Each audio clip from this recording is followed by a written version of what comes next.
caída del sistema económico. Predicción, caída del sistema económico. Eso lo hablamos en las predicciones del año pasado, abro paréntesis, 2019, cierro paréntesis. En el sistema ya empezó a coger, el sistema ya empezó a coger más fuerza. La caída de los modelos económicos tradicionales que han venido desarrollando.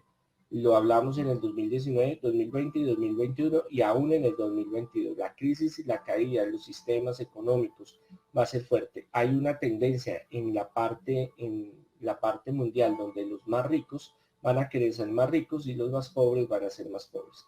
¿A qué me refiero con esto? Que la clase media es lo que ha determinado el progreso del sistema económico y social de muchos países. Hablamos de Norteamérica, Europa, Suramérica. Ahora, quieren formar monopolios, devolvernos a un sistema feudal de los reyes antiguos. Anteriormente eran ellos y solo ellos. Habían intermedios, pero en sí estaban solo los pobres y eso es lo que se quiere. El sistema económico empieza a derrumbarse y debe emprender un cambio que permita manejar la riqueza, los recursos y la política económica en el mundo diferente. Ricos cada vez más ricos y pobres cada vez más pobres que huyen de la miseria, una desigualdad que alimenta la pandemia. También en Latinoamérica, donde la riqueza de los 1.000 millonarios aumentó en un 52% durante los últimos 2 años, mientras que los pobres han estado más expuestos a las muertes por COVID-19, según el informe de Oxfam. Los países menos desarrollados se ven frenados por la falta de acceso a las vacunas. Tienes el doble de posibilidades de morir de COVID si vives en un país en vías de desarrollo que si vives en un país rico. Las mujeres son las más desfavorecidas por la pandemia. En América Latina la tasa de ocupación se redujo casi en un 10%. Es posible que 20 millones de niñas no vuelvan a retomar su educación. Muchos de los objetivos que se marcaron en reducción de pobreza o de equidad de género han retrocedido por culpa de la pandemia. Por eso es necesario intervenir. La extrema desigualdad no es inevitable, es posible ponerle freno. Para la ONG, los gobiernos están llamados a actuar. Chile estaba en la lista de los 10 países más desiguales del mundo, lo que fue caldo de protestas e impulsó un cambio de poder. La ONG cifra sus esperanzas en gobiernos que prometen una fiscalidad progresiva y sistemas de salud gratuitos para todos. Estados Unidos se plantea gravar los grandes patrimonios. Argentina aprobó un impuesto de solidaridad único que le permitió recaudar 2.600 millones para hacer frente a la pandemia. Habría que considerar estas políticas en diferentes países para que puedan invertir en sistemas sanitarios adecuados. Los activistas instan a los gobernantes a escuchar a los movimientos ciudadanos que piden justicia e igualdad, protestas que se han triplicado en todo el mundo durante los últimos 15 años.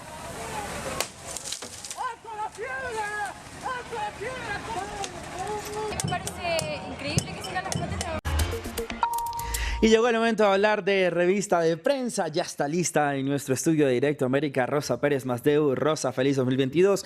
Qué bueno tenerte de nuevo aquí con nosotros en este estudio. De regreso a nuestro programa. Vamos a empezar entonces a hablar de lo que estábamos adelantando al principio de Directo América. Las 10 personas más ricas del mundo duplican a su riqueza durante la pandemia de COVID-19. Esto lo tiene el periódico The Guardian. Rosa. Buenos días, Raúl. Exacto, empezamos el año de esta sección de revista de prensa con esta información que hace referencia a un estudio que acaba de publicar la organización Intermón Oxfam, que nos da 2 datos para enmarcar este titular que estabas comentando, y es que si bien desde el inicio de la pandemia, situado aproximadamente en marzo de 2020, bien, la mayoría de personas, el 99% de la población mundial ha visto cómo caían sus ingresos y 163 millones de personas han caído por debajo del umbral de la riqueza, de la pobreza.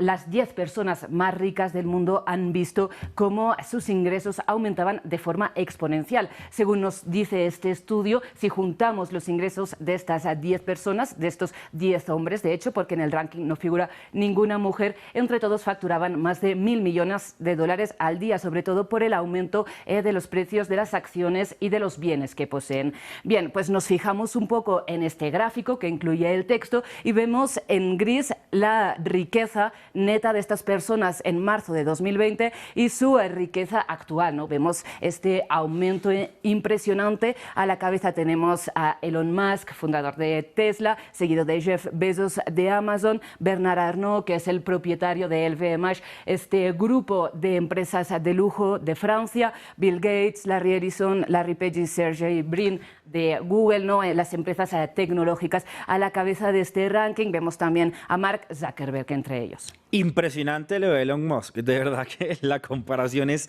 bastante grande. Rosa, vamos ahora con El País, una entrevista a Noam Chomsky. Dice, yo crecí durante la Gran Depresión, pero entonces reinaba una atmósfera de esperanza. ¿Por qué traemos esto a colación? Además, le doy un dato por ahí, el jueves se cumple ya un año de la presidencia de Joe Biden. ¿Es por esto, Rosa?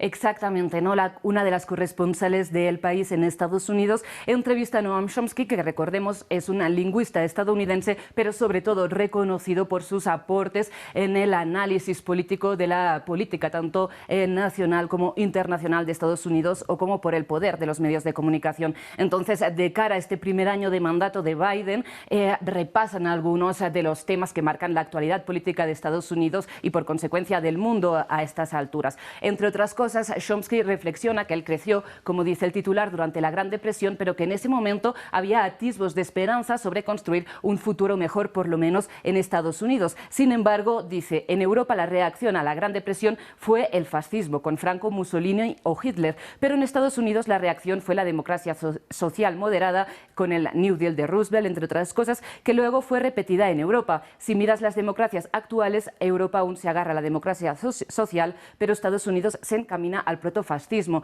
De hecho, dice que el Partido Republicano ya no es un partido político, sino un partido neofascista. Califica el asalto al Capitolio del 6 de enero del año pasado como un golpe de Estado y dice que ese fracasó, pero que se está construyendo un golpe de Estado blando delante de nuestros ojos, que el Partido Republicano está modificando leyes electorales en los estados donde gobierna para ganar, asegurarse la victoria de forma ilegítima en las próximas elecciones. Rosa, página 12. Seguimos hablando de la pandemia en este 2022. Coronavirus. La tercera ola trajo un boom de primeras dosis. El artículo es de Patricia China.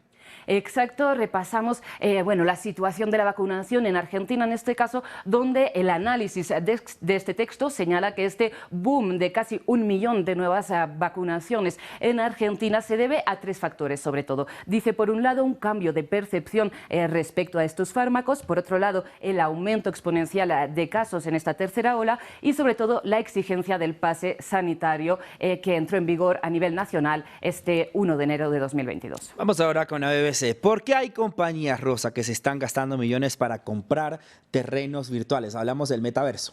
Pues mira, Raúl, hacemos referencia a un texto que de forma tangente también toca el tema de las desigualdades, porque lo que vemos es cómo el metaverso puede acabar convirtiéndose también en un espacio donde las desigualdades sociales y económicas se traduzcan en desigualdades urbanísticas, porque estamos viendo grandes inversores privados o inmobiliarias que compran terrenos que son limitados en estos mundos virtuales, donde posteriormente se podrán, ya se pueden de hecho hoy en día, celebrar eventos privados por los cuales cobrar. Y de hecho vemos como la explosión por este interés inmobiliario virtual creció de forma importante cuando Facebook se rebautizó en metaverso, ¿no? Haciendo una gran apuesta pública por este mundo donde el mundo físico de hecho se mezcla con el virtual a través de la realidad aumentada. Rosa, y entonces el metaverso no es solamente cosa de juegos. Gracias por este primer revista de prensa del año 2022. Aquí en Directo América nos vemos mañana con más. Vamos a pasar ahora a nuestro primer invitado del día. Según Oxfam, el COVID ha propiciado el mayor aumento de la riqueza de los milmillonarios desde que hay registros. En su informe asegura que los 10 hombres más ricos del planeta han duplicado su riqueza, mientras que el 99% han perdido ingresos. También se ha notado en España. Las 23 mayores fortunas aquí han visto crecer su riqueza un 29%, al tiempo que en el primer año de pandemia 1 millón de personas pasó a una situación de carencia material severa.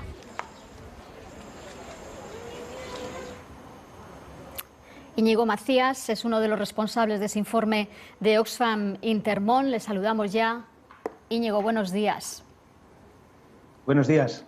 Las desigualdades matan, es el título de ese informe. Matan, decís, a una persona cada 4 segundos, 21.100 al día, mientras que cada 26 horas ha surgido un nuevo millonario. Conclusiones a las que llegáis en principio a partir de informes de Forbes, del Instituto Nacional de Estadística, del Banco Mundial. Cuéntanos un poco cómo habéis llegado a todas esas conclusiones.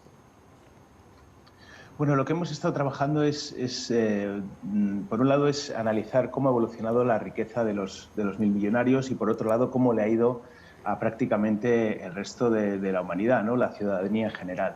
Y lo que vemos por todas esas fuentes de datos que acabas de comentar, pues por esa lista Forbes, por otros informes que nos reflejan cuál es la distribución de la riqueza a nivel mundial, pues vemos que durante prácticamente estos 2 años de pandemia la brecha entre los más ricos y el resto de la ciudadanía se ha hecho aún más grande, ¿no? Vemos que los millonarios han visto crecer su fortuna a un ritmo hasta ahora desconocido, un ritmo que no habíamos visto antes, mientras que, como señalan organismos internacionales como el Banco Mundial, después de décadas siguiendo la evolución del número de personas que viven en situación de extrema pobreza, ha aumentado como resultado de la COVID, ¿no? Son estas dos realidades, ¿no? Una pandemia que no nos afecta a todos por igual.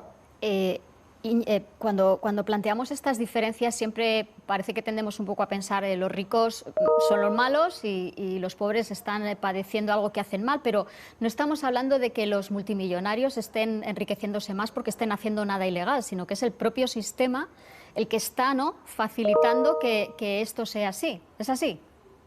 Esa es la clave, ¿no? Lo que venimos a denunciar es que esto no es resultado del azar, esto es resultado de las decisiones políticas, económicas y sociales que toman los gobiernos, que tomamos nosotros cada día con nuestras decisiones de consumo, etcétera, que lo que hacen es hacer más profundas todas esas brechas, esas diferentes desigualdades que hacen que a unos pocos les vaya muy bien, mientras que a una mayoría pues les vaya muy mal. Sabíamos que la desigualdad, que la interacción entre pandemia, el impacto sanitario, económico, social, las medidas que hemos tenido que tomar, pues han interactuado con esas desigualdades para profundizarlas, pero nos preocupa mucho pues cómo vamos a salir de esta situación, ¿no? Pues nos preocupa porque mucha de esta gente, los más vulnerables, se han quedado atrás, y nos preocupa que se queden también atrás durante la recuperación. En España, decís, 1 millón de personas ha entrado en carencia severa. Eso supone que no pueden comer carne, pescado, que no pueden hacer un gasto imprevisto. En la anterior recesión, en la gran recesión, la visión de la pobreza quizá en las calles fue más evidente. ¿Ahora es que se está eclipsando de alguna manera, o es que la red que se está poniendo está impidiendo que esa pobreza pase todavía a mayores? O sea, lo que vemos, lo que dicen nuestros análisis y de otras instituciones, de otros estudiosos, es que en el caso de España, pues las medidas que se han puesto, pues si estamos hablando de esas medidas de prevención y de contención, estamos hablando de esos ERTEs, del ingreso mínimo vital y de otras muchas medidas, han conseguido amortiguar el impacto, ¿no? De hecho, si no hubiésemos tenido pues estas medidas, pues previsiblemente lo que hubiésemos visto hubiese sido en las calles, hubiese sido un impacto muchísimo mayor.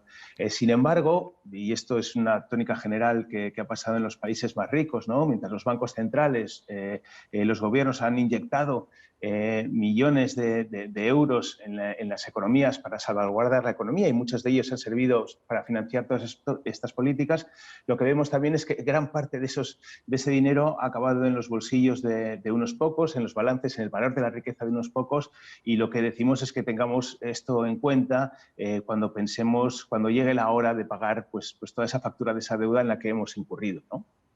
Decís también que el efecto del COVID en la brecha de género ha sido brutal. Hasta ahora se calculaba que necesitaríamos otros 99 años para que mujeres y hombres se equipararan en riqueza, en oportunidades en el mercado laboral. Ahora se dispara esa brecha a casi 140 años. Sí, uno de los elementos que ha puesto en evidencia el impacto de la COVID y esas medidas que hemos tomado para hacerles frente es que uno de los colectivos que más se han visto perjudicados han sido las mujeres y niñas en relación a nivel global, en relación a los hombres, ¿no? Ese aumento de la carga de trabajos de cuidados, el que se cierren las escuelas y que los niños y niñas no puedan acceder a las escuelas y tengan que quedarse en casa, pues ese trabajo lo ha absorbido principalmente mujeres y niñas, ¿no? Al mismo tiempo también tenemos datos que reflejan que a nivel global son las mujeres, en relación a los hombres, las mujeres se han visto más impactadas en lo que hace referencia a la pérdida de empleo, ¿no? Y por lo tanto lo que vemos es que ese indicador que de alguna manera intenta valorar la brecha entre hombres y mujeres en diferentes dimensiones, en oportunidades económicas, en situación del mercado laboral, situación económica, pues nos refleja que íbamos reduciendo esa brecha, el año antes de la pandemia eran de 99 años para reducir esa brecha, para que hombres y mujeres sean iguales en estas diferentes dimensiones, y a raíz de la COVID lo que vemos es que vamos a tardar casi 40 años más. En el anterior foro de Davos el año pasado se discutió mucho sobre extender la vacunación a todo el planeta, sobre las patentes. Un año después vosotros insistís en que, bueno, ahí siguen mucha parte de la población, una parte del planeta sigue sin llegar a la primera dosis, cuando en otros puntos estamos hablando ya de la cuarta o de la quinta. ¿Qué responsabilidad tenemos ahí también los ciudadanos a la hora de presionar a los gobiernos para que ese reparto de verdad sea real? Porque sí que es cierto que se han distribuido, España por ejemplo ha cedido algunas vacunas a países del tercer mundo o ha apoyado a Latinoamérica en la vacunación, pero ¿qué deberíamos hacer para que realmente esa vacunación llegue a todo el mundo y que podamos atajar globalmente la pandemia antes? Bueno, de lo poco que sabemos, una cosa tenemos clara, ¿no? Que la vacuna es una de las primeras soluciones que tenemos para acabar con esta situación de pandemia que afecta a países ricos y a países pobres de diferente manera, ¿no? Y en cambio lo que vemos es que pues la gran mayoría de los países ricos han dado la espalda a una inmensa mayoría del planeta, especialmente los países en vías de desarrollo, y lo que tenemos es que pues los países ricos lo que han hecho han estado acaparando todas esas vacunas, y el 80% de las vacunas pues han llegado a países del G20, mientras que menos del 1% ha llegado a los países en vías de desarrollo. Lo que proponemos y lo que pedimos es que los gobiernos no sigan dando la espalda a la ciudadanía en general y que de alguna manera pues se apoye la liberación de la propiedad intelectual, la liberación de la tecnología, que se provean de los recursos para que se puedan fabricar y distribuir todas estas vacunas, no desde los países ricos donde hay todas estas fábricas y estas empresas farmacéuticas, sino lo que pedimos es que se produzcan en los propios países en desarrollo y que de esta manera pues se permita pues que todo el mundo tenga acceso a esa vacuna, porque es por el propio interés, ¿no? Me preguntabas por la ciudadanía, ¿no? Es que es en nuestro propio interés. Mientras no estemos a salvo todos, nadie estará a salvo, ¿no? Mientras el virus siga corriendo en diferentes partes del planeta, pues es muy probable que la eficacia de las vacunas que ahora muchos de nosotros tenemos en nuestros países pues dejen de ser efectivas y tengamos que volver a pasar por el trámite de tener otra vacuna, ¿no? Pues ese sería quizás una de las principales respuestas que tendríamos que tener ante el impacto que está teniendo la COVID en todo el mundo. Íñigo Macías, portavoz de Oxfam Intermón, autor de ese informe Las desigualdades matan. Muchas gracias por atendernos. Muchas gracias a vosotros.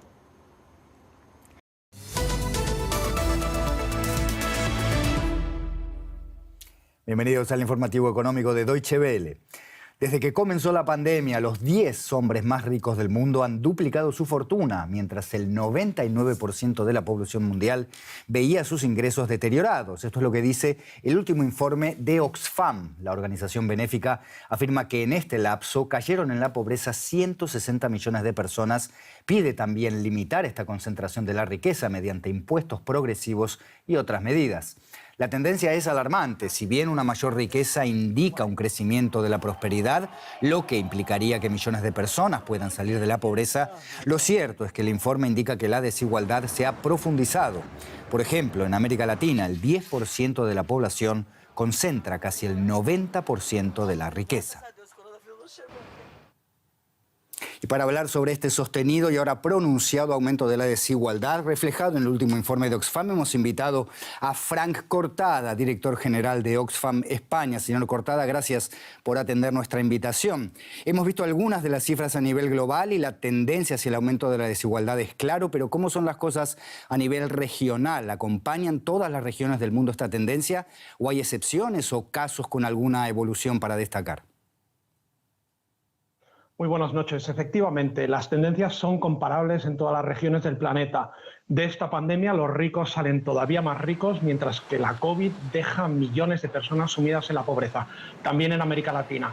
Durante la pandemia, los milmillonarios de América Latina incrementaron su fortuna en 97.000 millones de dólares, creciendo un 52% desde el inicio de la pandemia. Mientras tanto, los pobres han estado más expuestos a las muertes por COVID al no poder confinarse ni disponer de medios de vida. Los 2.000 millonarios más ricos de toda la región, los dos son mexicanos, acumulan una riqueza equiparable al 50% de la población, esto es 328 millones de personas. En América Latina y Caribe, la COVID nos deja 1,5 millones de muertes, a pesar de que la región representa un 8,5% del total de la población mundial, representa un 32% de las muertes que han ocurrido en el conjunto del mundo. Y las causas se encuentran justamente en esas desigualdades estructurales, especialmente en las personas racializadas y en las mujeres. Se encuentran también en los bajos niveles de inversión pública en salud, en educación y en protección social, y también en gobiernos que están en manos de las élites. Durante la pandemia se han destruido más de 20 millones de empleos y los niveles de informalidad laboral se han disparado en toda la región. La pobreza ha crecido casi un 30% y 22 millones de personas han sido empujadas a vivir en situación de pobreza, elevando la cifra hasta los 209 millones de personas. A vista de este informe, señor Cortada, y de muchos otros anteriores también, ¿podemos dar por finalmente desacreditada la teoría del derrame? Completamente. La teoría del derrame nos intentaba convencer de que la reducción de impuestos a las personas con más recursos y a las grandes compañías fomentaba el desarrollo económico y generaba de esta forma ese efecto derrame en todos los estratos de la sociedad. Pero ya hace años que ante esta explosión de desigualdad en todos los rincones del planeta se echó por tierra el mito del efecto derrame y se demostró que los ricos se quedan con la mayor parte de los beneficios. Instituciones de prestigio como la London School of Economics o el propio FMI han demostrado, analizando los 50 años de recortes fiscales, que básicamente benefician a los ricos, no se traducen en desarrollo económico para la mayoría y empeoran los niveles de desigualdad. En contrapartida, lo que demuestra la evidencia es que los recortes de impuestos a gran escala conducen a más deuda, déficits, recortes presupuestarios, incertidumbre económica y pérdida de servicios esenciales. Y yo diría que lo que necesitamos precisamente ahora es lo contrario. Lo que necesitamos ahora son sistemas tributarios más justos y progresivos que graven la riqueza y el capital, de modo que quien más tiene pague más sin estratagemas, que se acabe también con la elusión y la evasión fiscal y que esos recursos adicionales sirvan para reforzar los sistemas públicos de salud, los sanitarios, de educación y de protección social, unos sistemas que han demostrado ser imprescindibles durante todo este tiempo. Y acabo diciendo que si luchamos contra las desigualdades, podríamos estar evitando la muerte diaria de más de 21.000 personas en el mundo cada día. Una persona cada 4 segundos. Personas que ahora mueren por falta de acceso a una vacuna, por no tener acceso a unos servicios de salud básicos, personas que mueren de hambre o personas que mueren como consecuencia directa de la crisis climática, o todas aquellas mujeres que mueren asesinadas cada día en manos de su pareja o de su expareja. Muchas gracias, Frank Cortada, de Oxfam España, desde Madrid. Hasta cualquier momento. Muchísimas gracias a vosotros. El aumento de los precios de las materias primas, los cuellos de botella en la cadena de suministro y los cortes de energía están ralentizando a la economía china, la segunda más grande del mundo. Las últimas cifras de su PIB muestran una nación cuyo rebote económico en tiempos de pandemia ha quedado en suspenso por el momento. Basta comparar las cifras de crecimiento trimestral del año pasado. En el primer trimestre, China registró una enorme expansión del 18,3% del PIB, pero a medida que avanzaba el año se produjo una brusca desaceleración que terminó con la última cifra definitiva de apenas un 4% de crecimiento del Producto Interno Bruto en el cuarto trimestre. Aun cuando el nivel de crecimiento 2021 fue el mejor desde el año 2012, parece claro que los años de crecimiento de 2 dígitos en China han terminado definitivamente. La búsqueda de emplazamientos para megaproyectos de energía renovable desemboca en tensiones con comunidades indígenas que habitan la zona que se pretende explotar. Podríamos estar hablando de los mapuches en la Patagonia, pero esta vez no. Conflictos como este hay también en Noruega, donde la comunidad sami está sufriendo cambios en sus hábitos ancestrales por un proyecto energético de energía eólica que encabeza el mismo Estado noruego. Si fuera por Christian Llama, los renos correrían por aquí a sus anchas. Este era uno de sus mejores pastizales de invierno, pero los renos brillan por su ausencia. Los animales rehuyen el lugar y Llama cuenta que los alrededores también se transforman en función del parque eólico. Hay mucho ruido de las turbinas. Hay lugares de parqueo, hay cruces.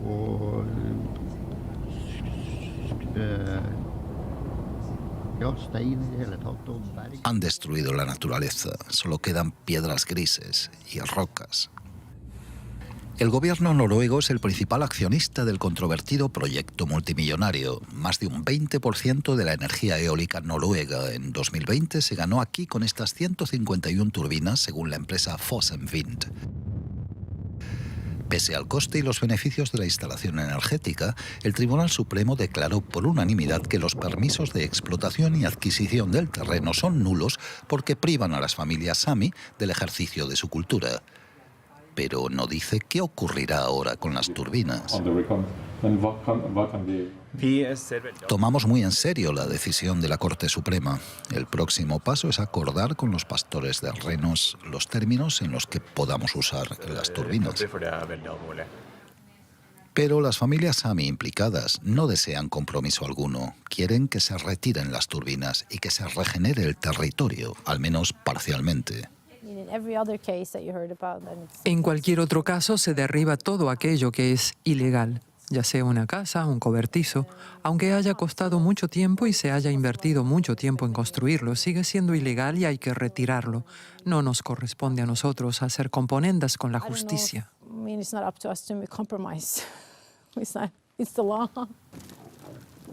Estas familias sami esperan que la decisión judicial obligue a grandes empresas como Fosen Vind a abstenerse de invadir sus tierras ancestrales. Hacemos ahora un rápido repaso por otras noticias de esta jornada. En Alemania, 49 de las 66 empresas que por ley deberán tener al menos una mujer en sus juntas directivas ya han cumplido este objetivo. Así lo afirma la asociación FIDAR, que monitorea este proceso. La legislación, que pretende lograr una mayor equidad de género en las grandes compañías, entrará en vigor el próximo mes de junio. El presidente de Credit Suisse, Antonio Horta Osorio, dimitió tras incumplir las normas de cuarentena por el coronavirus con sus viajes de placer a Wimbledon y Suiza durante 2021. Horta Osorio abandona el cargo menos de un año después de su nombramiento, que buscaba restablecer la reputación de la entidad lastrada por varios escándalos. El tráfico de pasajeros en el aeropuerto de Frankfurt, el más grande de Alemania, aumentó un 32% en 2021, con casi 25 millones de personas transitando por este centro aeroportuario. Pese a todo, las cifras siguen por debajo de los niveles prepandémicos. Sin embargo, los datos son muy diferentes en el rubro de tráfico de mercancías, que se triplicó el año pasado. Este 1 de febrero arranca el Año Nuevo Lunar en Vietnam y otros países asiáticos para los fabricantes de incienso de una aldea próxima a la capital, Hanoi. Es la época de más actividad de todo el año, pero temen una caída en las ventas por las restricciones debido a la pandemia del coronavirus. Actividad frenética en esta aldea de fabricantes de incienso a las afueras de Hanoi. Están tiñendo, secando y tallando corteza de bambú para fabricar las varitas aromáticas que se venden en Vietnam, China y otros países asiáticos para recibir al Año Nuevo Lunar. Pero pese al duro trabajo, las ventas cayeron un 30% y no por falta de demanda. Nuestros camiones no pueden ir a ningún sitio debido a las restricciones por el coronavirus.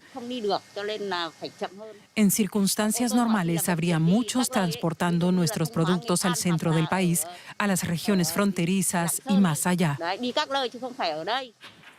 El año pasado los negocios se vieron golpeados por un confinamiento de 3 meses en casi todo el país. Hay síntomas de mejora, pero los problemas de suministro se mantienen. Como en este atasco de miles de camiones en la frontera con China. Pekín endureció las normas de importación ante el aumento de casos de COVID. Aquí en la aldea todos esperamos que las cosas vuelvan pronto a la normalidad. Pero parece improbable que eso ocurra antes de las festividades, cuando las varitas aromáticas arden en templos y altares ancestrales de las casas con la esperanza de un futuro mejor. Estos contenidos y muchos más están en nuestra aplicación móvil, en nuestras redes sociales. Nos vemos la próxima.